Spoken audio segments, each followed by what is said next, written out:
नमस्कार दोस्तों। भगवान श्री राम ने सीता जी के स्वयंवर में गुरु विश्वामित्र जी की आज्ञा से शिव जी का कठोर धनुष तोड़कर सीता जी से विवाह किया था। लेकिन शिव जी का वह धनुष किसने और किससे बनाया था तथा यह शिव धनुष महाराज जनक जी के पास कैसे पहुंचा, इस रहस्य को बहुत कम लोग जानते हैं। पिनाक धनुष की बड़ी विचित्र कथा है। कहते हैं कि एक बार घोर कानन के अंदर कंड मुनि बड़ी भारी तपस्या कर रहे थे। तपस्या करते करते समाधिस्थ होने के कारण उन्हें भान ही नहीं रहा कि उनका शरीर दीमक के द्वारा बांबी बना दिया गया था। उस मिट्टी के ढेर पर ही सुंदर बांस उगाए थे।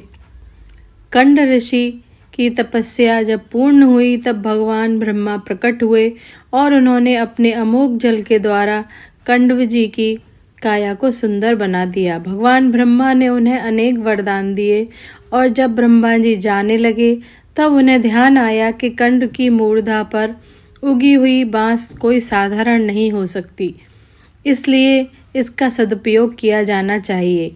यह विचार कर ब्रह्मा जी ने वह बांस काटकर विश्वकर्मा जी को दे दिए।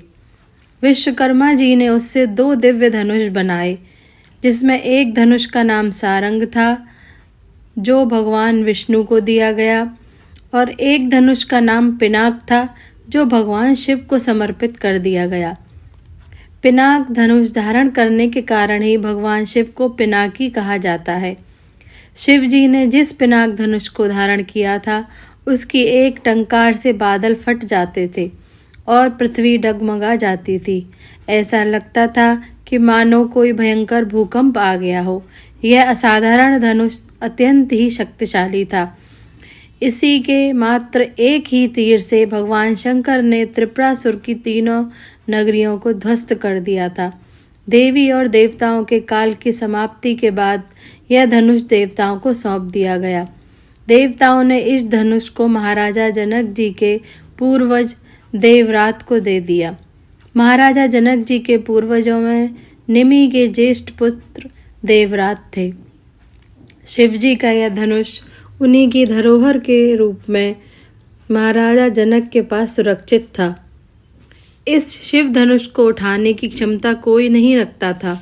एक बार देवी सीता जी ने सफाई करने के लिए इस धनुष को उठा दिया था, जिससे प्रभावित होकर जनक जी ने सोचा कि यह कोई साधारण कन्या नहीं है, अतः जो भी इससे विवाह करेगा वह भी साधारण पुरुष नहीं हो सकता।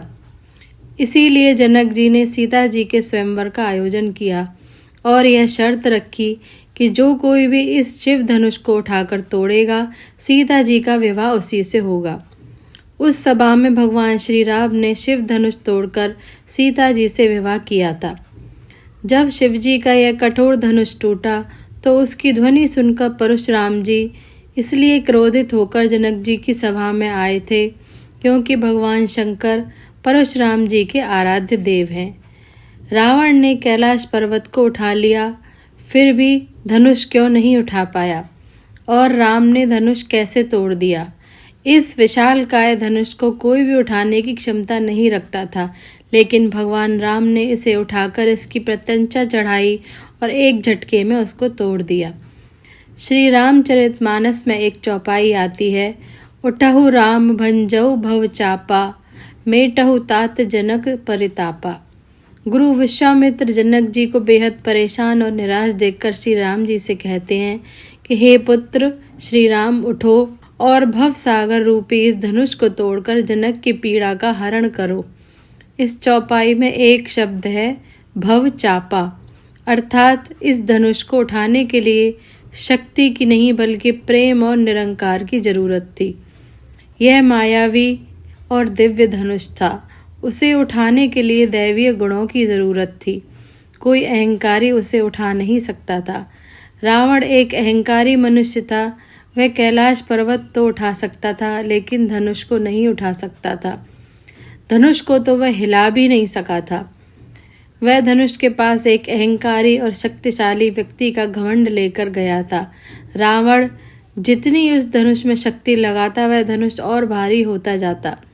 वहाँ सभी राजा अपनी शक्ति और अहंकार से हार गए थे।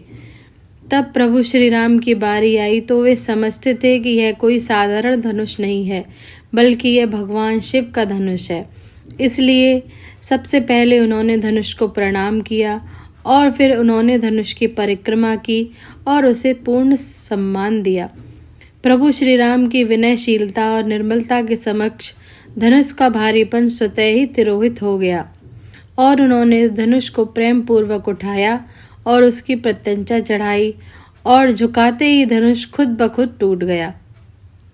कहते हैं कि जिस प्रकार सीता शिव जी का ध्यान कर सहज भाव बिना बल लगाए धनुष उठा लेती थी, कहते हैं कि जिस प्रकार सीता शिव जी का ध्यान करके सहज भाव से बिना बल लगाए धनुष को उठा लेती थी, उसी प्रकार श्री राम ने भी धनुष को उठाने का प्रयास किया और वह सफल हुए। धन्यवाद। जय श्री राम।